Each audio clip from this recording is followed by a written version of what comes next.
తాకట్లో ఉన్న బంగారాన్ని విడిపించి ఆ రోజున మార్కెట్ ధర కట్టి మిగిలిన డబ్బును మీకు అందిస్తుంది కొమ్మూరి గోల్డ్. ఆ రోజు మీరు స్టేజ్ మీద అడిగిన క్వశ్చనే నేను వాల్తేరు వీరయ్య మూవీ రిలీజ్కి ముందు ప్రెస్ మీట్లో చిరంజీవి గారిని అడిగాను. క్వశ్చన్ అడిగాను, అంటే ప్రతి మనిషిని ముందుకు నడపడానికి నిద్రలేసిన తర్వాత ఒక డ్రైవింగ్ ఫోర్స్ కావాలి. నేను ఇది అచీవ్ చేయాలి, నేను ఇది సంపాదించాలి, నేను ఇది గెలవాలి, ఇలా ఉంటుంది. సార్ లైఫ్లో అన్నీ చూసేసారు, అన్నీ చేసేసారు, మీరు చూడని హిట్లు లేవు, మీరు కొట్టని రికార్డులు లేవు, మీరు వేని డ్యాన్స్ లేదు, మీరు చేయని ఫైట్ లేదు. ఇంకా ఆ రోజు ఆయన ప్రెస్ మీట్కి లేట్ అయిపోతుందని హోటల్లో పరిగెడుతున్నారు ఆయన. నేను అది చూశాను. బయట మేమందరం బయట ఉంటే ఆయన వస్తే లోపలికి వెళ్దామని వెయిట్ చేస్తున్నాము. ఆయన హోటల్ లోపలికి పరిగెడుతున్నారు. అబ్బా ఏంది మనిషి అవునా, నాకు అది అడగాలనిపించింది. సినిమా గురించి కాకుండా ఏంది సార్ మీ డ్రైవింగ్ ఫోర్స్ అంటే ఆయన చెప్పిన ఒకటే ఒక సమాధానం, నా సినిమా చూసే ఫ్యాన్స్, నా సినిమా చూసే ఆడియన్స్, వాళ్ళు నా సినిమాకి వచ్చిన తర్వాత వాళ్ళకి మళ్ళీ వాళ్ళ చిరంజీవే కనిపించాలి, ఎక్కడా తగ్గకూడదు. మీరు ఇప్పుడు ఆయన అలాంటి ఆన్సర్ ఇచ్చారు కదా, which is so true. I tell you why how truthful that person is. నేను మీకు చెప్తా.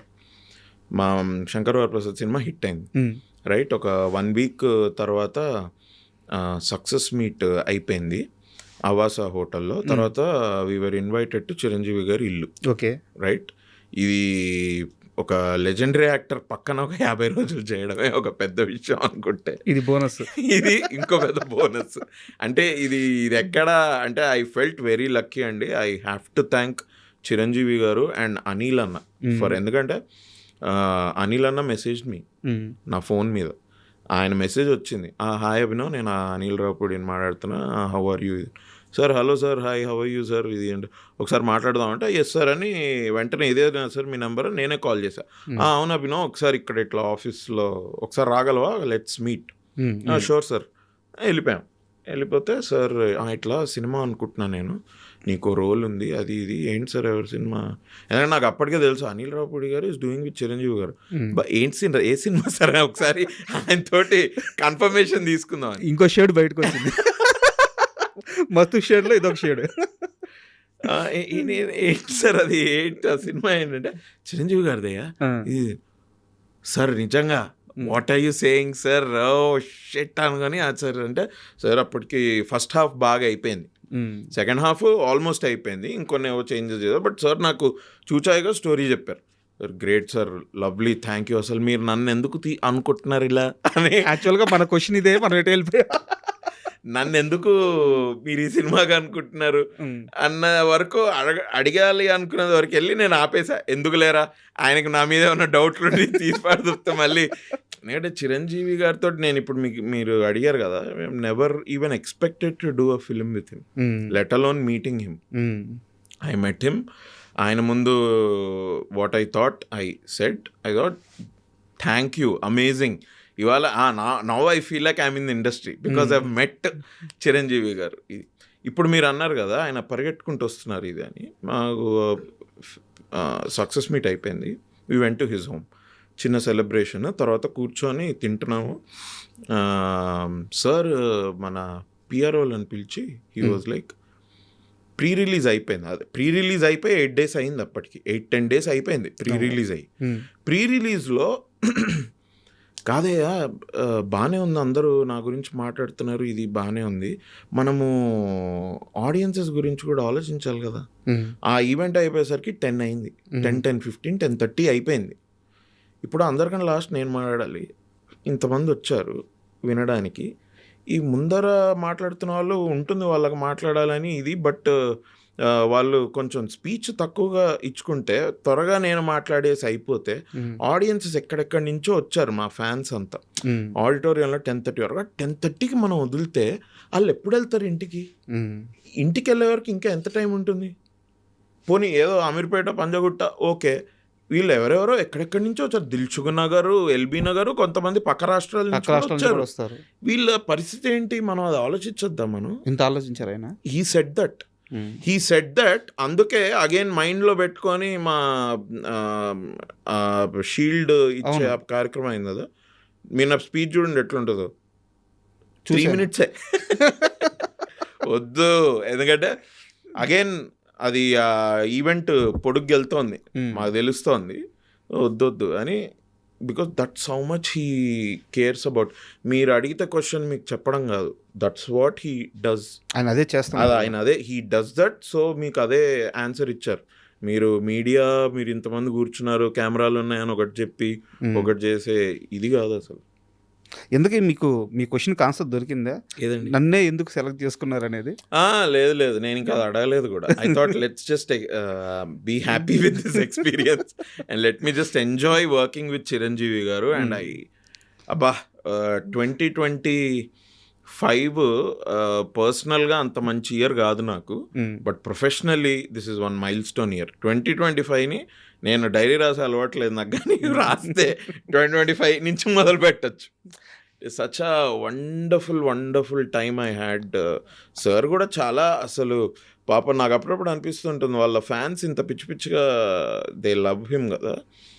ఇట్లాంటి మూమెంట్స్లో మీరు చూస్తే మీరు ఇంకా ఏమనుకుంటారు చిరంజీవి గారు అంటే షార్ట్ మధ్యలో సార్ పొద్దున వచ్చేసి చిన్న చిన్న జోకులు వేస్తుంటారు. Sir sense of humour is next level. చిన్న జోకులు వేయడం, సార్ మాట్లాడే విధానం ఏదో ఎప్పటి నుంచో తెలుసు అన్నట్టుగా. అంటే ఈ మైట్ అంటే కొద్దిగా వీళ్ళని కంఫర్టబుల్గా కూడా ఉండాలి, వీళ్ళు యాక్ట్ చేస్తున్నారు, వీళ్ళు భయపడిపోకూడదు ఏదో అన్న ఆలోచన కూడా ఉండాలి. చిరంజీవి గారి సెన్స్ ఆఫ్ హ్యూమరు అదే ఆ రోజు షీల్డ్ ఇచ్చే ఫంక్షన్లో మొత్తం ప్రపంచం అంతా చూసింది. మేము చూసాము, అక్కడ లైవ్లో ఉన్న వాళ్ళు చూసారు, ఒక్కరు తప్ప. మీరే లేదు, నేను ఇంటికి వెళ్ళంగానే నేను చూసా. ఎక్కడున్నాడు అభినవ్? ఏం జరిగింది అసలు? అది ఆ రోజు ఏంటంటే I had to go to a wedding and మాకు నాకు సార్ స్పీచ్ స్టార్ట్ అయినప్పుడు కూడా నాకు తెలుసు, బికాజ్ నేను టైం 1కి 10 సార్లు టైం చూసుకుంటా ఉండే. 9:50 9:55 స్టార్ట్ చేశారు. సార్ స్పీచ్ స్టార్ట్ చేసిన తర్వాతే నేను వీళ్ళు ఏంటంటే సార్ బాడీ గార్డ్స్ వాళ్ళు అప్పటికే వే క్లియర్ చేస్తున్నారు కింద, జరగండి ఇదంటే నేను అనుకున్నా ఒక టైం అయింది కదా సార్ అప్పుడు అట్లా అన్నారు, ఎక్కువ మాట్లాడరేమో, ఐ థింక్ అయిపోతుంది అనుకుంటా. And I had to go to a wedding. Okay, 9 o'clock ఆ రోజు మాకు ఇంకొక పార్టీ ఉండింది మొత్తం ఫిల్మ్ వాళ్ళతోటే. 9కి మాకు చెప్పింది ఏంటంటే 6:30కి వచ్చేయండి, 8:30 వరకు అయిపోద్ది, 9కి మనం 0:40కి వెళ్ళాలి. అక్కడ మొత్తం అందరు టీం మళ్ళీ కలుస్తున్నాం. 9 ఓకే డన్. నేను అది చూసుకొని అందరికి బాగా చెప్పేసి వెళ్ళిపోదాం అనుకున్నాను. 9:45 9:50కి సార్కి మైక్ వచ్చింది ఫర్ హిమ్ టు టాక్. నాకు అదొకటి నేను ముందే అనుకున్నా ఏంటంటే ఓకే పార్టీకి నేనే వెళ్ళాను, బట్ దీనికైతే 100% పెళ్ళికి వెళ్ళాలి. పెళ్ళి ఉండింది. అండ్ పెళ్ళి ఏంటంటే ఆ రోజు పెళ్ళి కాదు, నెక్స్ట్ 2-3 days తర్వాత పెళ్ళి ఉండింది.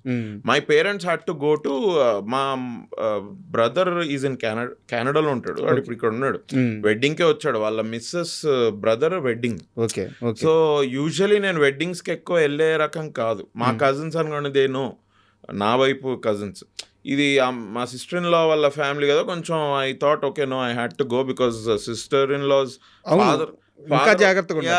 Father also likes me a lot and they're Punjabis basic గా. వాళ్ళ హాస్పిటాలిటీ అది నెక్స్ట్ లెవెల్. వాళ్ళు అట్లా రాకపోతే వాళ్ళు ఫీల్ అయిపోతారు కూడా. ఇవన్నీ దాన్ని ఏంటంటే మా parents they had to go to their home next day మార్నింగ్కి ఏదో ప్రిపరేషన్. సో మా మమ్మీ ఏవో ఇవ్వడానికి వెళ్ళాలి and they pack their bags. వీళ్ళంతా అలంకృత రిసార్ట్కి వెళ్తున్నారు night time or next day వెళ్ళాలి. మా అమ్మ వాళ్ళు అక్కడే ఉండి పొద్దున వీళ్ళతో పాటు వెళ్ళిపోదామని. మా బ్రదర్ ఈవినింగే వెళ్ళిపోయాడు. నేను అన్న అమ్మాయి ఏంటి సరే నేను వస్తా కదా, ఇది 8:30కి అయిపోద్ది, మ్యాక్సిమం 9-9:15కి ఇంట్లో ఉంటానే, సో నేను తీసుకెళ్ళిపోతా, ఐ విల్ డ్రాప్ చేసి ఒకసారి హలో హాయ్ అంకుల్కి మనోడికి కూడా హలో హాయ్ చెప్పేసి నేను వచ్చేస్తా, తర్వాత మళ్ళీ వెడ్డింగ్కి రేపు వస్తాయి. ఓకే 9:45 9:50 అయిపోతుంది. అండ్ మా అమ్మ నాకు అప్పటికే ఒక 2-3 సార్లు మెసేజ్ చేసింది, ఏం చేద్దాంరా ఏంట్రా అని. సరేలే అని నేను అప్పటికి ప్రొడ్యూసర్ గారికి చెప్పి, మన శరణ్య అనుకుంటా గోల్డ్ బాక్స్, ఆవిడకి చెప్పి ఏమనుకోద్దు ఒకసారి చెప్పే అని డైరెక్టర్ గారు నాకు కూడా నమస్తే పెట్టేసి I left. I think sir అప్పుడు వెన్ హీ వాస్ టాకింగ్ ఇంకా ఆబ్వియస్లీ అభినయుడి లేదు అయిపోయి బాస్ వేసేసారు. నేను మీకు అన్నిటికంటే పెద్ద ఇది చెప్తా, షూటింగ్ అంతా sir you see how what a man he is. First రోజు మార్నింగ్ అలాగని సార్ నమస్తే సార్ అని కాళ్ళకి దాని yes my friend come my friend, ఏంటి ఎలా జరుగుతుంది అది రైట్ వైభవ్ ఎలా జరుగుతుంది అని అంటాను. నేను ఒక రోజు సార్ నా పేరు అంటే సుష్మిత గారు కూడా ఉన్నారు. సుష్మిత గారు వైభవ్ అట, అయ్యో వైభవ్ అట చూడు వైభవ్ అట. నేను సార్ నా పేరు వైభవ్ కదా సార్, అభినవా, ఓకే ఓకే, ఏమయ్యా కొంచెం ఏజ్కి ఇది ఇవ్వండి అయ్యా, ఏంటి పేరు మర్చిపోతే ఏమైంది ఇప్పుడు అది అన్నట్టు కొద్దిగా నార్మల్గా అలా వెరీ కూల్గా సార్ మాట్లాడతారు. ఓకేలే సార్, నో ప్రాబ్లం. నేను నా పేరు మీ నోట వింటే చాలా హ్యాపీగా ఉంటుందని చెప్పుకోవడం, కానీ మీరు ఏ పేరు పెడితే నా పేరు అదే, I have no problem. Shooting అప్పుడంతా వైభవ్ వైభవ్ అని పిలిచారు.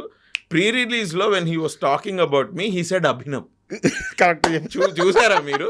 ఎందుకంటే ఇప్పుడు ప్రీ రిలీజ్లో కూడా గోలా ఇది అండ్ ప్రీ రిలీజ్ వరకు మేము షూట్ ఎప్పుడో అయిపోయింది మాది, 20-25 రోజులుగా నన్ను చూడని కూడా చూడలేదు. సో మీకు గుర్తు పెట్టే ఇది కూడా ఉండదు. సో అట్లా అనమాట. సార్ కూడా అసలు హీస్ 69-70 years ఏమో, కానీ he's very active, young at heart. He's amazing sir, నిజంగా హీస్ వెరీ. బట్ మీకు తెలియకుండా మీరు ఇంకో పెద్ద సీక్రెట్ రివీల్ చేశారు ఇప్పుడు. ఏది? సారు పేరు పిలిచేటప్పుడు దగ్గరగా ఉండే పేరుతో పిలిచేస్తుంటారని చెప్పారు కదా. ఇప్పుడు యాక్చువల్గా ఇదే ప్రాబ్లం రామ్ చరణ్ గారికి చాలా ఎక్కువ ఉందని మనకి ఎన్టీఆర్ గారు RRR ప్రమోషన్స్లో చెప్పున్నారు. అవునా? రామ్ చరణ్ గారు అంటే దగ్గర మనిషి, అంటే వారికి ఏదో డ్రైవింగ్, స్విమ్మింగ్ సంథింగ్ ఏదో నేర్పించడానికి వచ్చిన మనిషిని ఓకే ఓకే ఓకే రకరకాల పేర్లో పిలిచేవాళ్ళు. అవునవును, ఎస్, ఇంటర్వ్యూలో చెప్పారు. అవును. సో అయితే ఈయన కూడా ఇదే పేరేమో అనుకొని జూనియర్ ఎన్టీఆర్ అన్న కూడా అదే పేరు పిలిస్తే ఆయన కూడా బలుపుతున్నాడు. ఓకే అనుకుంటే తర్వాత సార్ నా పేరు అది కదంటే మరి ఏం పిలిచినా పిలుస్తున్నాడు. నేను ఆయన ఏదో ప్రేమతో పిలుస్తున్నాడు, కరెక్ట్ చేయడం ఎందుకని. సో అయితే ఇది ఫాదర్ నుంచే వచ్చింది. అంటే సార్ ఇప్పుడు చిరంజీవి గారికి నిజంగానే సార్ అన్నట్టు మనం వీకెండ్ డిస్కౌంట్ సార్ రామకరణం చేసినట్టే వైభవ్. అంతే కదా, అసలు ఆయన పక్క నుండి ఆయన పక్కన నటిస్తూ అంతకంటే ఏం కావాలి.